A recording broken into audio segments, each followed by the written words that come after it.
يا عم احمد هدخل لكم الترابيزه دي ورا.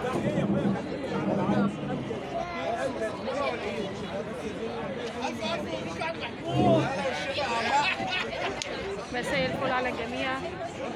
معكم الكاتبة الصحفية إنجي مرشد.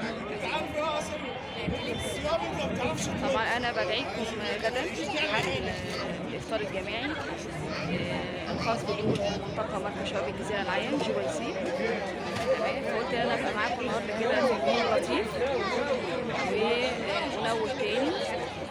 سكرت الميعاد هيبقى في المسرح الروماني، هنتجمع من الساعة 5 مساء بإذن الله. تمام، كل الناس بس تجيب معاها الفطار بتاعها.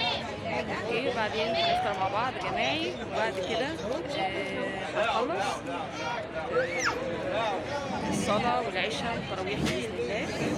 وبعد كده هنكمل بقية يومنا بقى على حسب ما نبتدي، ممكن يبقى معز أو مساء.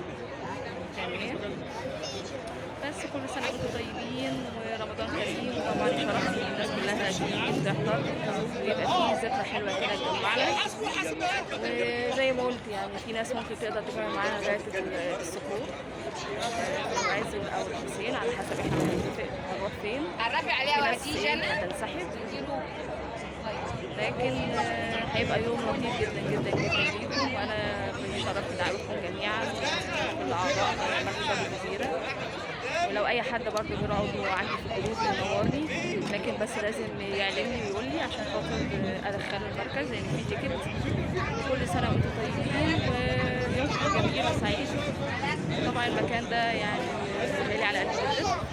اوكي، مش عارفه، انا كنت عايزه اوريكم الجروب. لحظه، مش عارفه هتبقى باينه. يا دوبك انا لسه مروح يا ماما، قلت له عامله لي الاكل